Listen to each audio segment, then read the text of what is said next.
Goodreads, tell me if I'm a liar. What up, nerds? It's your boy. I'm back again.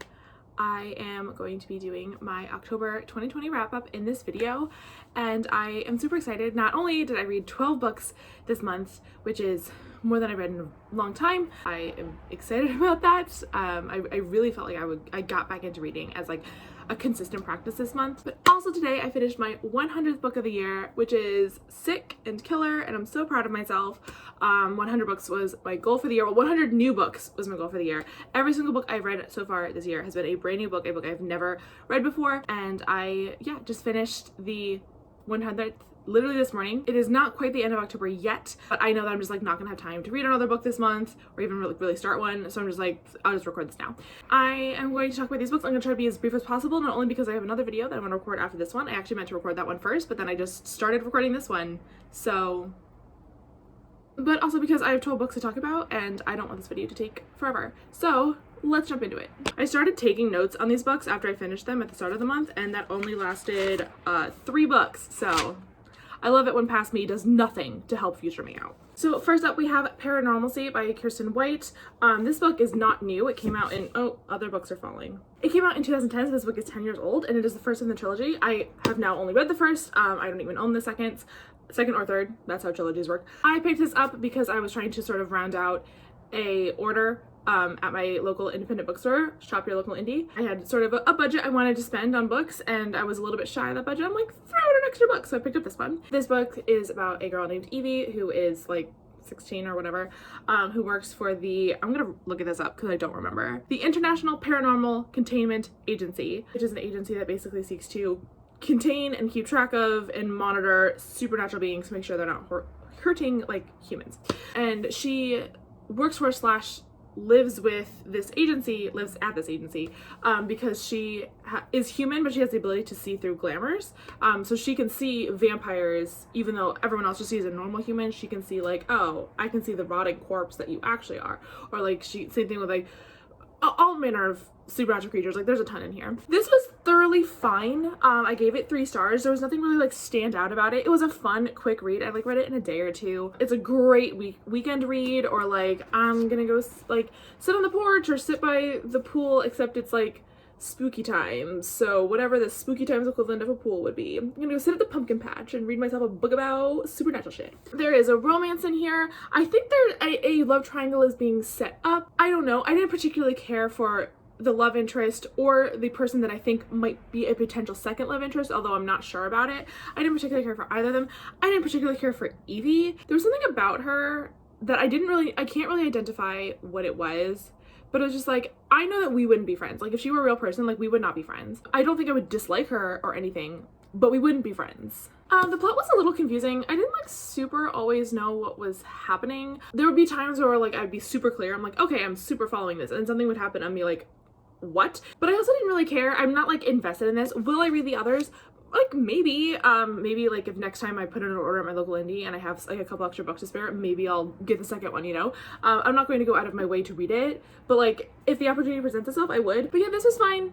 It was enjoyable. I prefer Kiersten White's Slayer trilogy, which I have talked about before. I love Buffy. There were super Buffy vibes in this, which was cool. Like I could tell by reading this that Kiersten White loves Buffy, and you would know that even if you hadn't read her Buffy books. But it's not as good as Buffy, so there's that. I don't know, it was fine. Next up we have Overturned by Lamar Giles. This is an ARC copy of this book actually, because it came out in 2017, but I borrowed this from a friend and she has the ARC of it. This book was a little disappointing, mostly because it's not what I thought it was going to be about. So it's called Overturned, and based on the sort of like description in like the inside cover, I thought it was going to be about sort of this teenage girl whose name Nikki, whose father has just been released from prison after being wrongfully incarcerated. And I felt like the wrongful incarceration, which is an issue that I'm like really passionate about, and like that's something that I read up about a lot, and I am sort of like, I'm not saying like I'm involved in that space or anything, but like that's sort of one of like my pet issues, I guess you could say, is wrongful incarceration and the criminal justice system. So I thought that was gonna be like the focus of the book,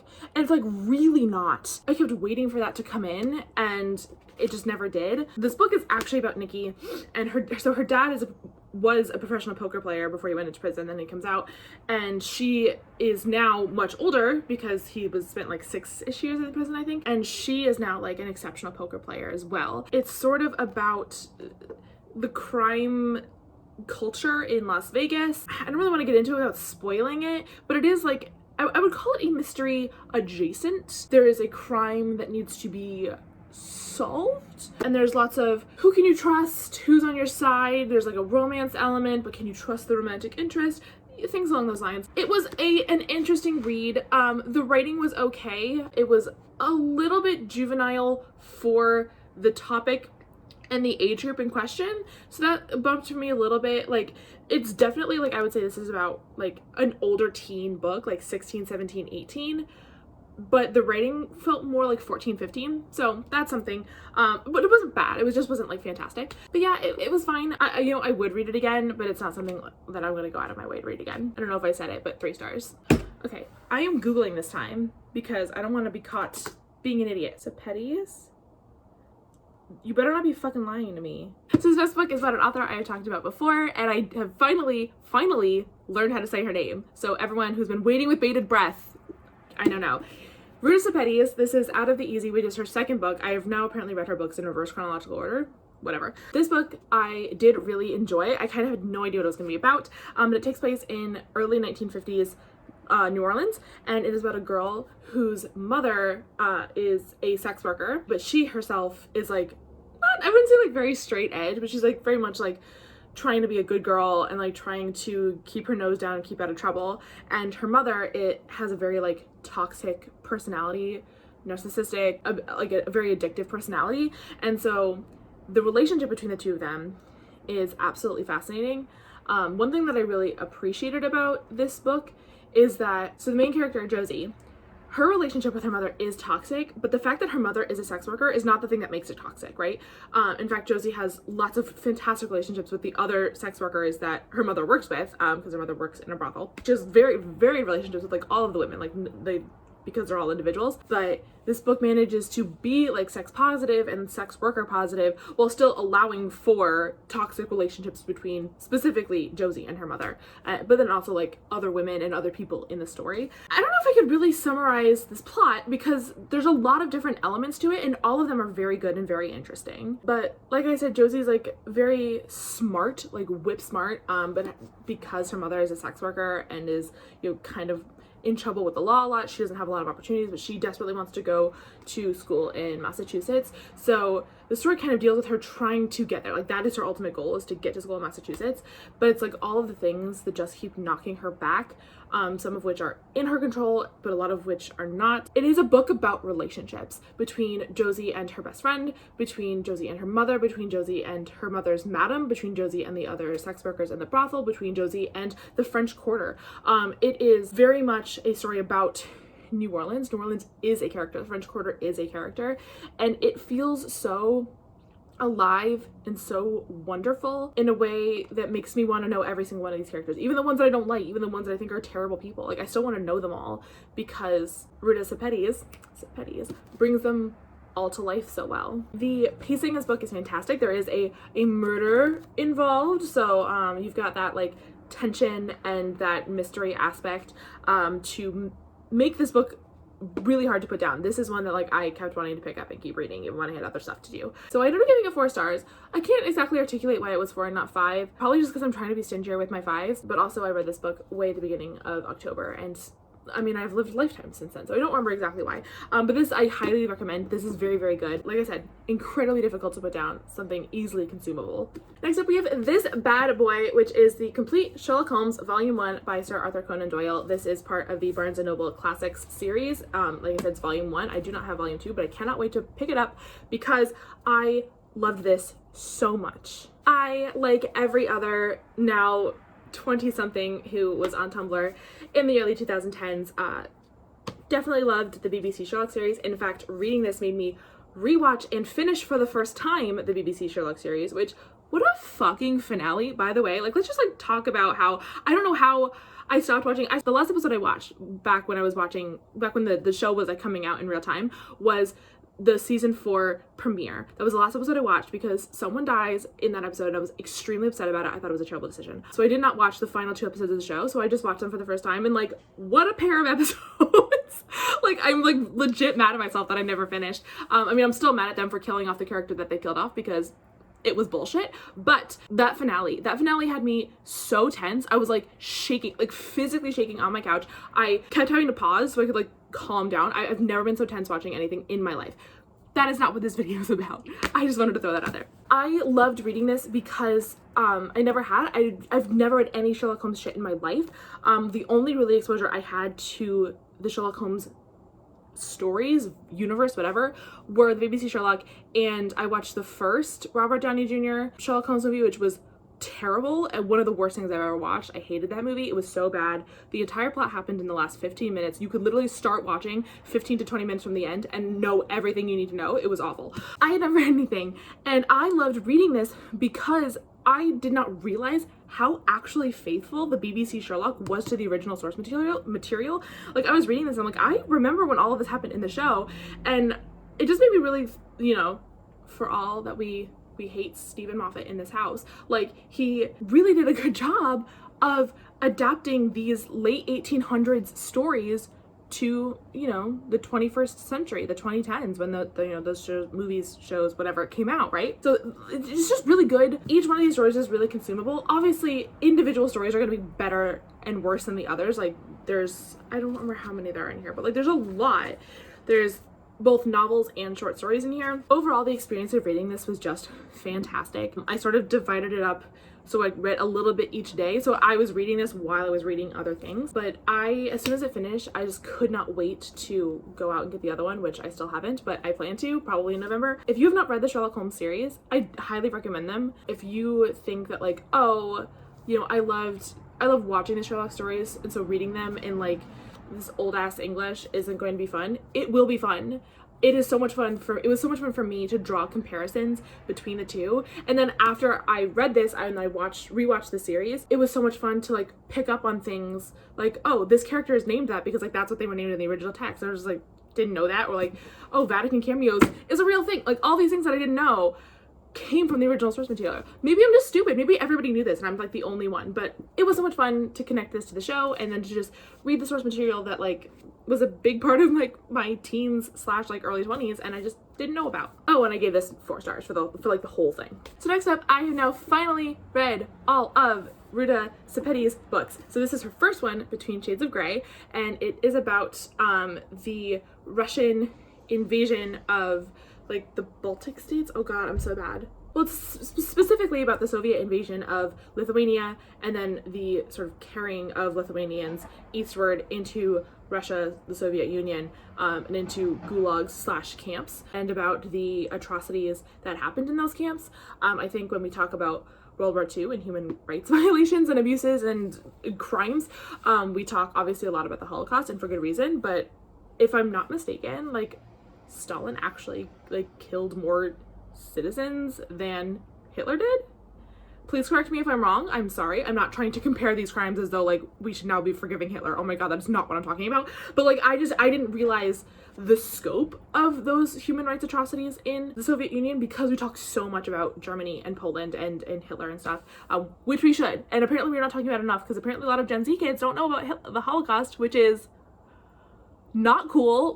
What's happening, America. This book is about a girl named Lena and her mother and her little brother who are taken away from their father. The father is taken to a prison camp, and then Lena and the rest of the family is taken to sort of just like other work camps. Sort of the through line for this story is Lena is just desperate to get back to her father and to sort of communicate with her father and let him know that she's okay. It's sort of about the futility of it all. Like, there's no way to know. There's no telephones, there's no telegraphs, there's nothing. Like, there's like all she can do is hope that a drawing that she managed to pass along gets to him in this prison camp that she's not even 100% sure he's in. And it is a story of survival. It is a story of family. It is a story of community, and it is a story about like these people coming together to try to survive. in the most oppressive and harmful conditions. You know, it's dark, it's sad, there is death, and it was very difficult to read, but I felt that Rita Sepetty's focus was always on the people and the characters, and again, that's what I think she does best, is her character work. Like, her plots are great, no doubt, but the way she focuses on her characters, and it's like, regardless of what happens to them in terms of plot, all of them are individuals and all of them are real people, and like, we are being invited to get to know them and to respect them and to try and empathize with them, even though their lives look absolutely nothing like ours. So regardless of the plot, which was good, it wasn't, I probably would say, of the 3 books of hers that I have now read, which she only has 3, I'm pretty sure, I would say that the plot is the weakest, but that doesn't mean it's bad. This one is like so character driven. So if you really like character books, particularly historicals, and particularly like regarding issues of like oppression and war, sort of the fallouts of war, I think you will really enjoy this. I gave this 4 stars. Next up, we have The Redwood by Sarah Henstra. Sarah Henstra wrote my favorite book of 2019, which is We Contain Multitudes. Oh, I'm so tired. I knew I wanted to read her other books. I believe she has 2 other books out. This was the only one that my local indie had available, so this is the only other one of hers that I have. I was excited to read this, and I will say I was slightly disappointed, but I think it had more to do with my expectations. I'm not sure. But this is a book that takes place in 1995, and it is about a girl named, I can't remember anyone's names ever, Karen. Her girl named Karen. She is a sophomore at a very liberal arts college somewhere in the northern United States, like very close to the Canadian border. She's Canadian, but she comes to the US for school. I believe the location is purposely vague, and I'm pretty sure the school is a fictional school, but it is definitely like your northern, I got very New England / like maybe Michigan vibes from it. My guess is going to be like upstate New York though, like maybe it's just because I'm from upstate New York, but like that's the kind of vibes I got from it. But anyway, she is a college sophomore, and she is torn between like these 2 worlds, right? Like, she ends up living at this house with a bunch of other students who are all like extreme feminists who are like all about, you know, female liberation and sexual liberation, and you know, dismantling the patriarchy and all this stuff. And she is also very close with like the men of a fraternity. Like, she's at the beginning of the novel, she starts dating this guy who's in a frat, and they're 2 like totally different worlds, and she wants to be a part of both and can sort of like recognize the problems in both. Well, she has a hard time recognizing most the problems in the frat because of internalized misogyny and all the shit that goes on with that. But you know, the feminist house that she's living in is like sort of second wave feminism, so there's so many conversations being had that, like, now reading this in 2020, it's like, oh my god, we've been having these conversations for such a long time. But for a lot of these characters, these conversations are brand new, because it's sort of like that era of feminism when we were talking about these things for the first time, like talking about how to portray sex in film and television, and you know, what's the right kind of sex to have, and like motherhood, and how far is too far when it comes to the cause of liberating women. And that becomes a huge issue in this book, because one of the women that the main character lives with does something in an attempt to garner attention toward rape on campus that is in and of itself extremely problematic. And it sort of starts to tear this group apart, because not everyone knows what the right thing to have done is. It deals with a lot with issues of like morality and community and trust, and there's a lot to think about in here. I will say, in terms of plot, sometimes things got a little confusing. Sometimes I think a lot of things were implied that weren't implied super well. So I'm like, I don't know what you mean by this. All of the characters were very interesting. This is a book for feminists, but not all the feminists were, I would say, good people, and not all the guys in the frat were like awful people. Everyone was like really complex, and you know, for the most part, were like trying their best, and it's just trying their best sometimes ended up hurting people, even if that wasn't their intent, or even if it was their intent and things kind of just spiral out of control. I don't know. It's a very complicated book. I don't know how to talk about it without spoiling a lot of things, because this is a book that can be very easily spoiled. But I do recommend it. I gave it 4 stars. I think it was just because I loved the first book of hers that I read, We Contain Multitudes, so much that the fact that this was only still at 4 stars like felt like a disappointment to me. But it is not a disappointing book. Just like it will likely be triggering for you if you have a hard time reading or thinking or talking about rape, sexual assault, your patriarchal spaces. So that is potentially an issue. So keep that in mind before deciding to pick this up. There's also like some misogynistic language and like body language. Keep all that in mind. But I do recommend this if you not only want to like think about feminism and, you know, internalized misogyny and all of that jazz, but also if you sort of want to look back at a previous wave of feminism. This is like a very second wave feminism, which of course I was born in 1995, which is when, again, I believe the story takes place. So a lot of this stuff I had to learn about in school, like in college. You know, I didn't experience this because I was an actual infant. So it was nice for me to get this sort of like inside look at what this other age of feminism was like. The next 2 books I am not going to talk about because I already have videos for them up on this channel. The first is The Power by Naomi Alderman. This was a book that was actually a disappointment to me. I did end up giving it 3 stars, but I talk kind of in great depth about my issues with this book in a book review video, which I will link up in the corner and down below. But yeah, this one just didn't do it for me. It wasn't bad, but I think there are like fundamental logic flaws in this speculative fiction novel that make it just doesn't work. So I don't recommend it, but watch the review for all of my thoughts and feelings if you want to know more. Same thing with this next book, which is part of my 1 book series. That is, I bought this book brand new for $1 and then read it and reviewed it. The book is Promise Me Dad by Joe Biden, who is, oh my god, hopefully our next president of the United States. But it is a memoir of the last year or so of Beau Biden's life, Beau Biden being Joe Biden's son, and it is Joe talking about him being vice president of the United States and having a dying son at the same time. Very interesting, very sweet, and just useful to have this insight into this man's life, this man who I'm praying will be president in like 4 days or whatever, 5 days, I can't even remember anymore. But it was a very quick read. I gave it 4 stars, and if you would like more information about my thoughts and stuff, it's up in the corner. And yeah. And next up, we have a trilogy. I don't actually know the name of this trilogy. Shades of Magic. It is a Shades of Magic series by V.E. Schwab. This is my first V.E. Schwab book I've ever read, and actually I believe she has a new book out that someone has already offered to lend me.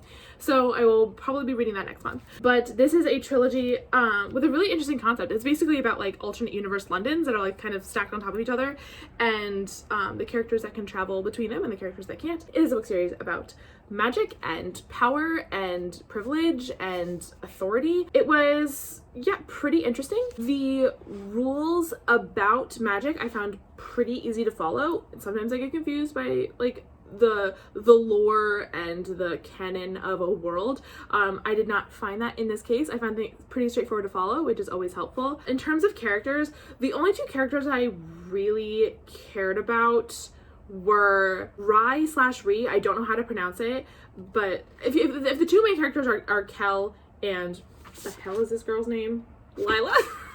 The 2 main characters were Kel and Lila, and like so like they're a love interest pair. Didn't really care for either of them. Kel was fine. I was pretty neutral on Kel. I did not like Lila. I wanted to like her very badly, but she had this such intense, not like other girls energy. Like she needed you to know how fucking cool she was and how like not feminine and like how like it was just so obnoxious. I couldn't get past it. Like there were times, like, I think the only time I really liked her was anytime she was interacting with Alucard, which is the other character I really liked. Anytime she was doing her pirate shit, I was on board. Basically every other time when she, like, wasn't being a pirate, she was being an asshole, and I just, like, couldn't get past it. So I didn't really... Kel was fine, I didn't like Lila, but Rye/Ree and Alucard, I loved them both. My sons, my loves, go be happy together. Oh my god. I love them both so much. Rye in particular, I really loved. I liked that Alucard was an asshole, but like only almost just because he wanted to be. I liked that. Like Lila, it felt like part of her personality, and for Alucard it felt like a choice. And I'm like, at least you know it's a choice. Like Lila can't help but be an asshole, and that's why I don't like her. All the other characters were pretty forgettable. But it was a fun read. It was a pretty easy read. I got through it very quickly. You know, I thought it was an incredibly unique idea having these Londons. There are 4 Londons that you can travel between. And the only thing connecting these like 4 alternate universes is the city of London. Nothing else is the same. That was super interesting. I loved everything to do like with magical objects. I don't know, the magic of the world felt very alive and very well done, so I do appreciate that. There is one thing that I do I just have to know. The name Alucard. Like, I feel like you can't just like name a character Alucard. Like, as soon as I saw there was a character named Alucard, like I was expecting vampires, and then there weren't vampires. I'm like, then what was the point of this? You don't just name your character out. I'm like, I was very confused the entire, like, literally until the last pages of the book. I was like, when do the vampires come in? Because the name Alucard, I mean, it's Dracula backwards, and it's Alucard is Dracula's son. I know in like the Castlevania video game / series, I don't know if Alucard came from other places as well, but I'm just like, what's happening here? Like, it's such a specific name. It would be to me like it's like at this point like naming a character Hermione. Like, it's like you, and then not ever drawing a parallel to like Hermione Granger. I don't know, like, it's such a specific name. It's not a name that's like used all the time. So I'm so baffled that she chose the name Alucard. But whatever. This is a fine series. I rated each of the books 4 stars. I'm almost positive. Goodreads, tell me if I'm a liar. I'm not a liar. I rated each book 4 stars. Yeah, it was fine. It was fun. I would read other books by her again. Not the best fantasy series I've ever in my life, but certainly not the worst. Speaking of Alucard, the last book that I read in October, and also the 100th book that I've read this year, is, of course, Bram Stoker's Dracula. It's spooky season, bitches. We're reading about vampires. This is a book that I've owned, I want to say, since I was in middle school, and I have tried to read it like a bajillion times, but I couldn't even get past the first chapter. There was something about it, I just couldn't do it. And so I set out and I'm like, I'm gonna fucking read this. And you know what? Like, I enjoyed it. Like, it was fine. I never had a problem this time reading it. I was able to get through it like pretty easily. I think it took me like several days, but I've also been busy. I got the new Zelda Breath of the Wild DLC, so like I've been doing other things. But yeah, it was fine. I mean, I gave it 3 stars. It's not the best classic I've ever read.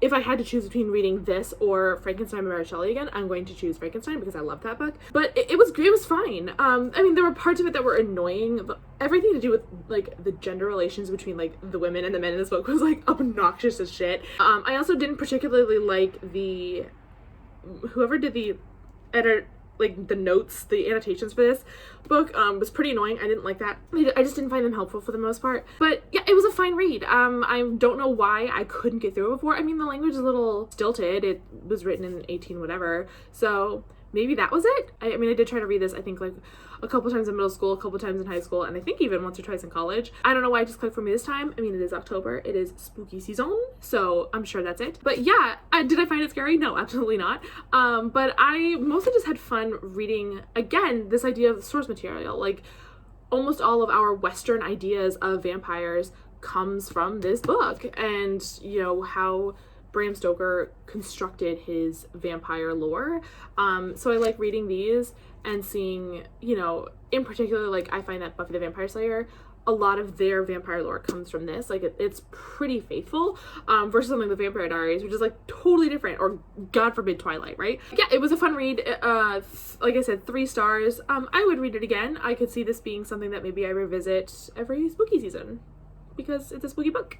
But also now I want to read Frankenstein again because that book was better. So those were the 12 books that I read in October. I've been recording for 40 minutes, so I guess a short video went straight out the fucking window. Next month is November, and my focus for November for reading is going to be now rereading. Now that I've read 100 new books, I definitely want to start tackling some things that I want to reread. And I've also just made up, because I am the consummate nerd, a reading schedule for Marvel Comics. If you don't know, I was reading Marvel Comics pretty religiously at the beginning of the year, and then sort of once quarantine happened, it was very hard to stay in that. I just fell out. There was so much going on. I could barely read like normal books, much less comic books. But I have composed for myself a reading schedule to also be reading some comic books, so I will be looking forward to reading those in November. Also in November is NaNoWriMo, so at this point, this should already be up on my channel, hopefully, a video talking about what I'm going to be doing during NaNoWriMo and what we can maybe do together. So watch that. I will have that linked. I think that's all I have to say. I need to stop talking now. Thank you so much for watching, and I will see you guys in the next one. Okay, bye!